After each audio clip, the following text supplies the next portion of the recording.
Assalamualaikum warahmatullahi wabarakatuh. Selamat datang kembali di mata kuliah saya, mata kuliah Manajemen Sains. Pertemuan kali ini kita akan membahas tentang program linier.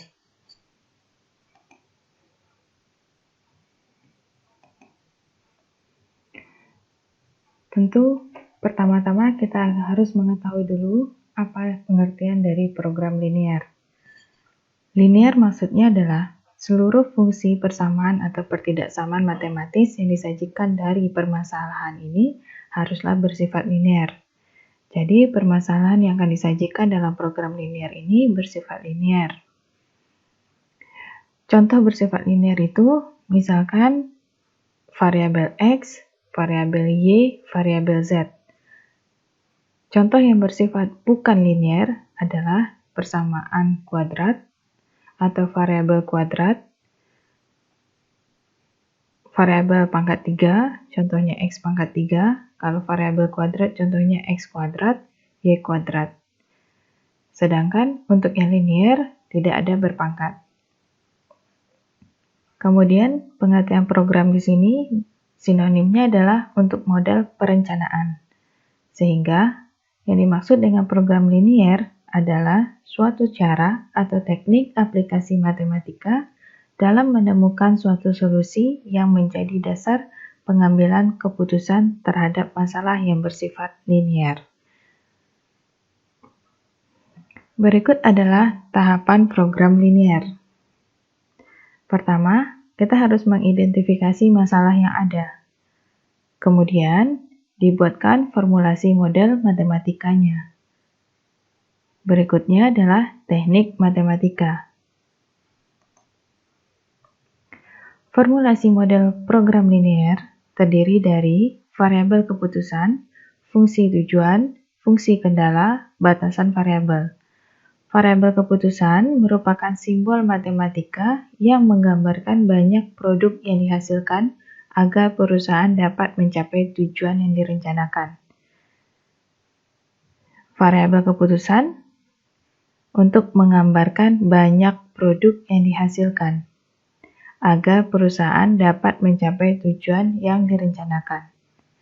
Fungsi tujuan, hubungan matematika linier yang menjelaskan tujuan perusahaan yang menggunakan terminologi variabel keputusan. Jadi, apa tujuan perusahaan dengan menggunakan variabel keputusan sebelumnya? Ini berkaitan dengan pemanfaatan sumber daya yang ada secara optimal untuk memperoleh keuntungan maksimum atau untuk penggunaan biaya minimum. Keuntungan pasti diinginkan adalah keuntungan yang maksimum, sedangkan biaya produksi pasti yang diinginkan adalah biaya minimum. Itu yang disebut dengan fungsi tujuan. Keuntungan maksimum atau biaya minimum. Fungsi kendala merupakan rumusan kendala yang dihadapi perusahaan dalam mencapai tujuan yang direncanakan. Nah, untuk tujuan keuntungan maksimum ataupun biaya minimum, pasti ada batasan-batasan masalah yang terdapat di dalam sebuah perusahaan. Itu yang disebut dengan fungsi kendala. Batasan variabel menggambarkan tentang wilayah variabel. Jumlah sumber daya yang tersedia tidak boleh bernilai negatif. Jadi, jumlah sumber daya bisa 0 atau besar dari 0, asal tidak boleh bernilai negatif. Bentuk dari program linier itu ada dua. Pertama, model maksimisasi. Yang kedua, model minimisasi.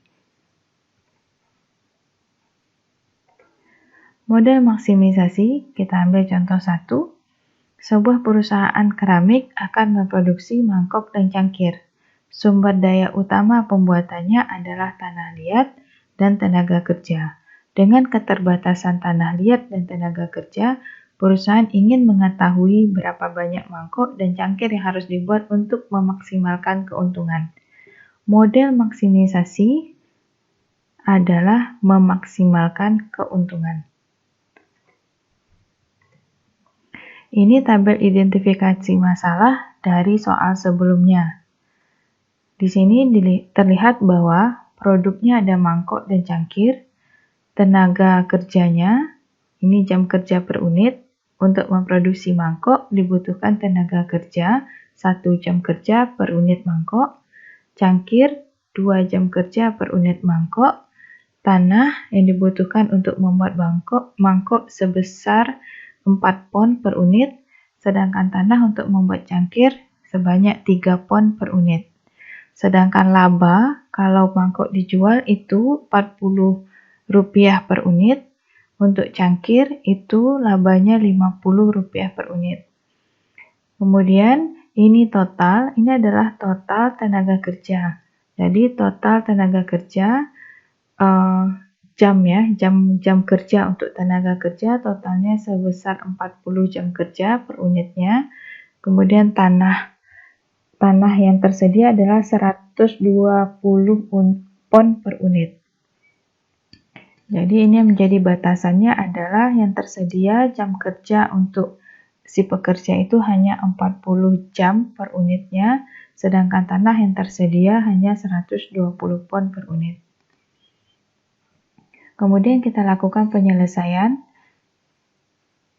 Penyelesaiannya sama seperti yang sebelumnya dijelaskan bahwa harus ada variabel keputusan, fungsi tujuan, fungsi kendala, dan batasan variabel.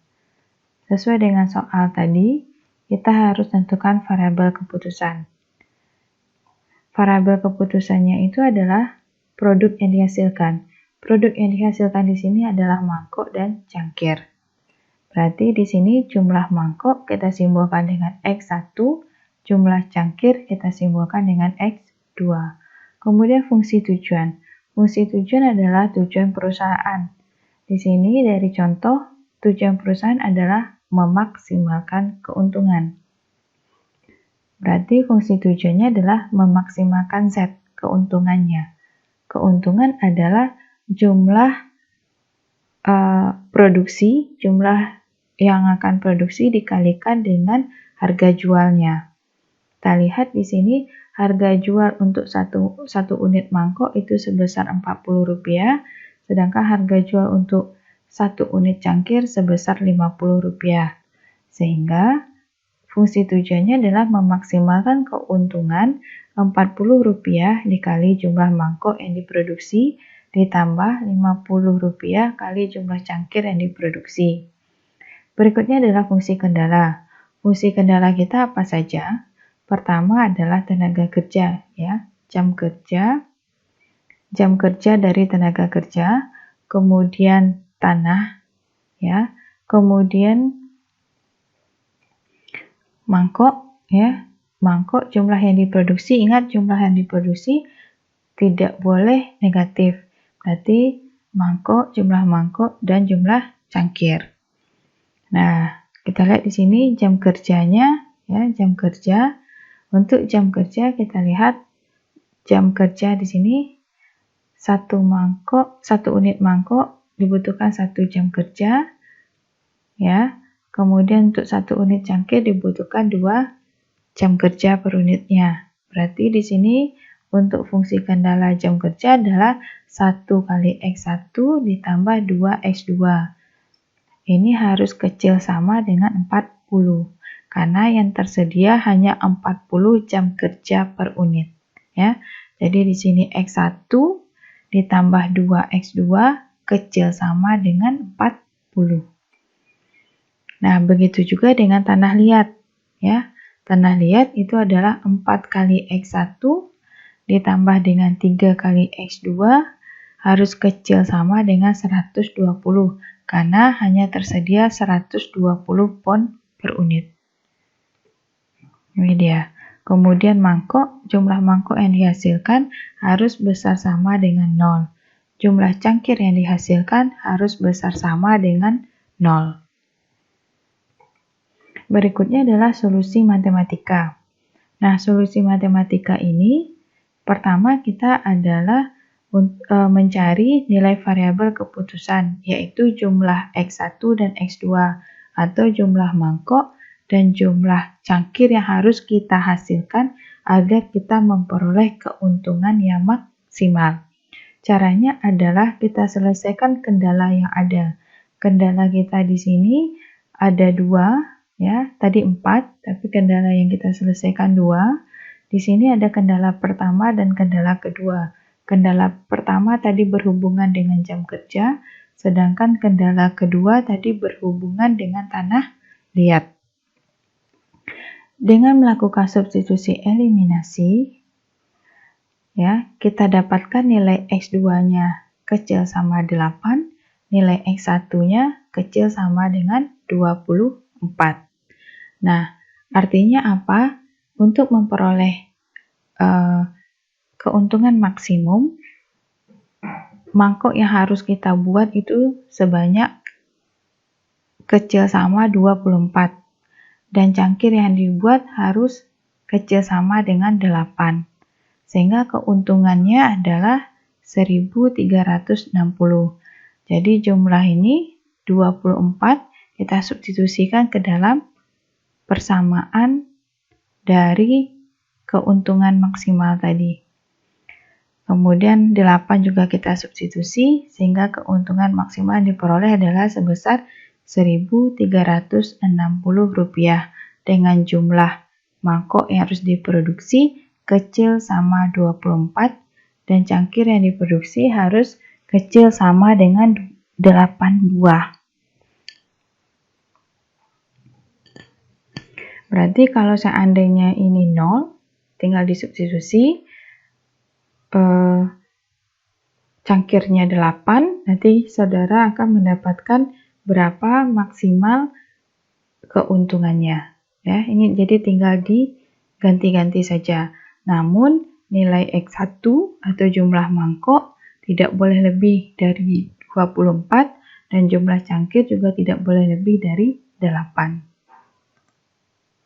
Nah, dengan menggunakan QM for Windows, ya, ini sebuah software, kita akan dapat solusi seperti ini. Ya, kita lihat di sini grafik, ini nampak grafiknya yang diwarnai warna magenta ini atau warna ungu ini adalah daerah yang boleh diproduksi, ya, jumlah yang boleh diproduksi, dan di sini adalah mendapatkan keuntungan. Tapi di luar grafik atau daerah yang berwarna merah, kita tidak akan mendapatkan keuntungan yang maksimal. Jadi kalau di sebelah bagian kanan ini kita lihat bahwa di sini ada nilai Z.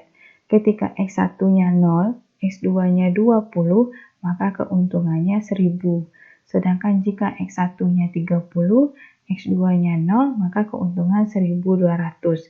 Sedangkan saat X1-nya itu 24, X2-nya 8, maka kita mendapatkan keuntungan maksimum yaitu Rp1.360. Nah, ini ini titik maksimum kalau kita lihat dari gambar grafik. Berikutnya adalah model minimisasi. Model minimisasi kita berikan contoh 2. Perusahaan Royal merencanakan untuk membuat 2 jenis makanan, yaitu Royal Bee dan Royal Jelly. Kedua jenis makanan tersebut mengandung vitamin dan protein. Royal Bee paling sedikit diproduksi 2 unit, sedangkan Royal Jelly paling sedikit 1 unit. Jadi ini untuk Royal Bee tidak boleh kurang dari 2, sedangkan Royal Jelly juga tidak boleh kurang dari 1. Berikut adalah tabel yang menunjukkan jumlah vitamin dan protein dalam setiap jenis makanan. Untuk Royal Bee, jumlah vitaminnya ada 2. Sedangkan untuk Royal Jelly, jumlah vitaminnya ada 1. Sedangkan minimum kebutuhan untuk vitamin ini ada 8. Ya. Kemudian untuk Royal Bee proteinnya ada 2 unit, Royal Jelly ada 3, sedangkan minimum kebutuhannya adalah 12. Biaya per unitnya untuk menghasilkan Royal Bee itu adalah 100 dikali dengan 1000, berarti 100.000. Royal Jelly, untuk menghasilkan Royal Jelly, biaya per unitannya adalah 80 dikali 1000, yaitu 80.000. sekarang yang jadi pertanyaan adalah bagaimana mengkombinasikan produk kedua jenis makanan tersebut agar meminimumkan biaya produksi. Jadi, kasus minimisasi adalah meminimumkan biaya produksi. Itulah tujuan dari perusahaan. Seperti sebelumnya, kita harus menyelesaikan dulu, harus identifikasi dulu permasalahannya melalui variabel keputusan. Variabel keputusan adalah jumlah yang diproduksi. Pertama adalah X1 sama dengan jumlah royal bee per unit. X2 adalah jumlah royal jelly per unit. Fungsi tujuannya adalah meminimumkan biaya produksi, yaitu Z sama dengan di sini tadi 100 X1, ya, royal bee-nya X1 ditambah 80 X2, royal jelly-nya yang merupakan X2. Sedangkan fungsi kendalanya adalah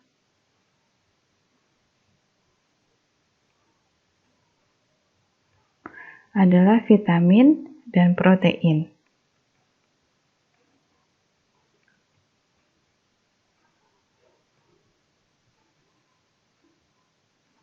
Ini mohon diganti nanti, ini saya koreksi. Di sini adalah vitamin, di sini adalah protein, ya. Untuk vitamin itu ada 2, ya, 2X1 ditambah 1 X2, ya. Ini sudah benar, 2X1 tambah 1X2. Nah, ini harus besar sama dengan 8. Kenapa besar sama dengan 8? Karena ini minimum kebutuhan. Sedangkan di sini yang tanah liat ini tolong diganti, nanti ini menjadi protein, ya. Ini diralat, ini jadi protein. Ini nilainya adalah 2X1 ditambah 3X2. 2X1 tambah 3X2 itu harus besar sama dengan 12. Kemudian ini adalah royal bee, ya, mangkok ini diralat menjadi royal bee dan cangkir ini diralat menjadi royal jelly. Jadi royal bee itu harus diproduksi itu besar sama dengan 2, sedangkan royal jelly diproduksi harus besar sama dengan 1. Ini tadi, ya.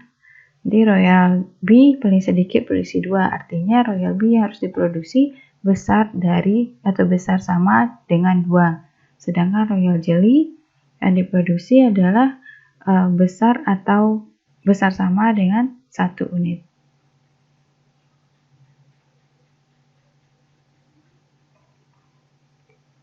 Oke.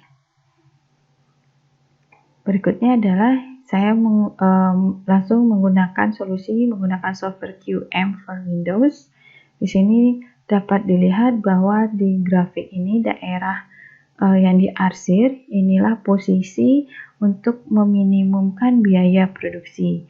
Jadi di sini adalah biaya produksi, tetapi biaya produksi paling minimum, ya, terletak ketika kita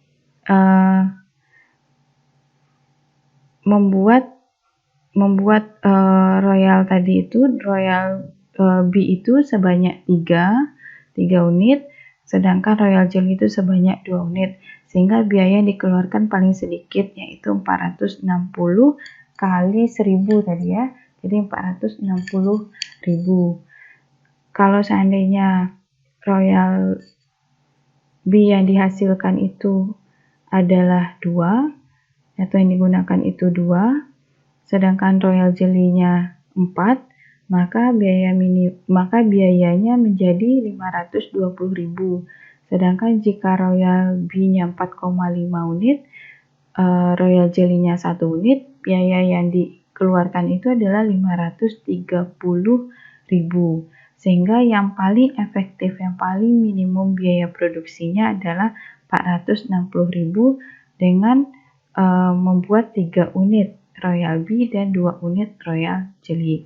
Jadi kalau seandainya ingin membuatnya itu jadi 6 royal bee dan 4 royal jelly, maka biaya produksinya tinggal dikalikan 2. Satu lagi ciri khas dari minimisasi, ya, maksimisasi dan minimisasi adalah seperti berikut. Kalau Kalau satu masalah itu adalah masalah model maksimisasi, selain keuntungan, di sini ciri khasnya adalah keuntungan. Model maksimisasi mencari keuntungan maksimal, dan juga kendalanya adalah kendalanya kecil sama di sini, ya. Jadi model maksimisasi keuntungannya maksimal, biasanya dengan kendala yang kecil ini tandanya kecil. Sedangkan untuk model minimisasi, dia meminimumkan biaya produksi, sedangkan kendalanya biasanya di sini besar sama.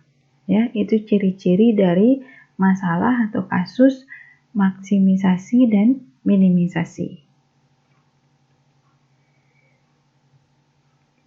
Oke, sampai sekian permasalahan program linear untuk yang pertama. Nanti kita lanjutkan program linear, penyelesaian program linear dengan metode simplex.